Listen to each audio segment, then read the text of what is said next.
11 अगस्त 1908 की सुबह खुदीराम बोस को फांसी दी जानी थी।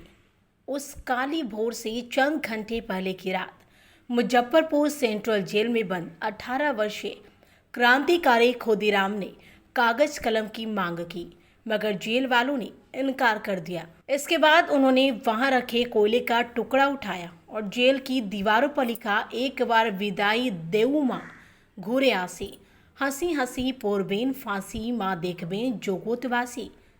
जब उन्हें 11 अगस्त 1908 की सुबह जेल से निकालकर फांसी के तख्त की ओर ले जाया जा रहा था, तब उनके होठों पर भारत माता की जय और वंदे मातरम के नारे के साथ साथ उनका स्वरचित या गीत, एक बार विदाई देव माँ घूरे ऐसी, अर्थात हे भारत माता, मुझे एक बार विदा दो, मैं फिर से तुम्हारी गोद में जन्म लूंगा।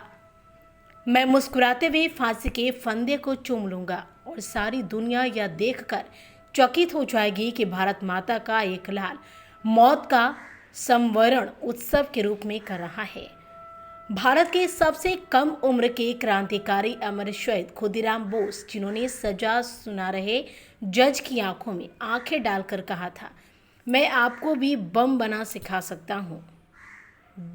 खुदीराम को जब फांसी के फंदे से लटकाने के लिए तख्त पर खड़ा किया गया, तब सरकारी महकमा के पदाधिकारी के साथ साथ खुदीराम बोस के वकील कालिका रंजन घोष वहां मौजूद। उन्होंने ही जेल की चारदीवारी से बाहर आकर खुदीराम बोस द्वारा गाए जाने वाले गीत, एक बार विदाई देव माँ को प्रचारित किया। इस गीत का प्रभाव क्रांतिकारी युवा मानस पर इतना गहरा पड़ा, यह गीत वंदे मातरम के बाद सबसे लोकप्रिय गीत बन गया। पूरे मुजफ्फरपुर में धारा 144 के उमड़ा जन सैलाब। शहीद खुदीराम बोस पर डॉक्यूमेंट्री बनाने वाले और खुदीराम बोस चीता भूमि संघर्ष समिति के संरक्षक आचार्य चंद्रकिशोर पराशर ने बताया कि 11 अगस्त को अंग्रेज प्रशासन ने पूरे मुजफ्फरपुर में 144 धारा लगा दी थी।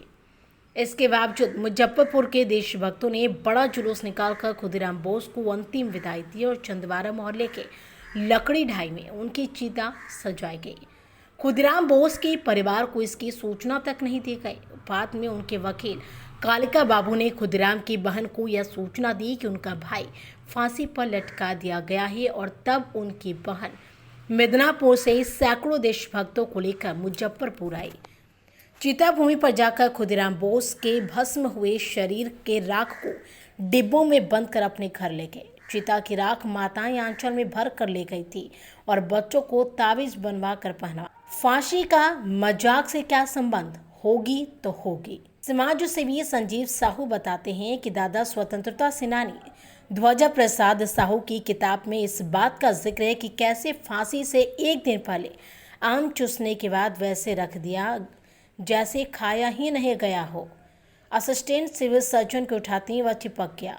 तब उन्होंने कहा कि फांसी होनी है और तुम्हारा मजाक नहीं गया, तो उन्होंने हंसते हंसते हुए कहा कि फांसी का मजाक से क्या संबंध, होगी तो होगी। चिता भूमि की उपेक्षा पर नाराजगी। श्री पराशर कहते हैं कि लगभग 3 दशक पहले मुजफ्फरपुर के कुछ देशभक्त नौजवानों ने खुदीराम बोस चिता भूमि संघर्ष समिति का निर्माण किया और लंबी लड़ाई लड़ने के बाद उस भूमि को हासिल किया।